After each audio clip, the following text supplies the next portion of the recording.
कफ रोगों की सबसे अच्छी चिकित्सा है।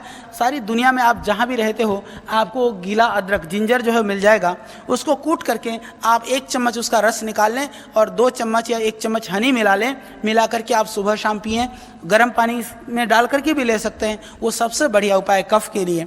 यदि आप ड्राई जिंजर सूखा हुआ जिसको सूंठ बोलते हैं, सौंठ काली मिर्च उसको पीस करके यदि पाउडर करके थोड़ा हनी के साथ चाट लें तो भी कफ खत्म हो जाता है। और यदि मान लीजिए अदरक को, लविंग को और काली मिर्च को पानी में बॉयल करके उस पानी को भी पीते हैं तो भी कफ खत्म हो जाता है। कफ को खत्म करने के लिए ठंडा पानी ना पिएं, दही ना खाएं, खट्टी चीज़ें ना खाएं, ये आपको ध्यान रखना चाहिए।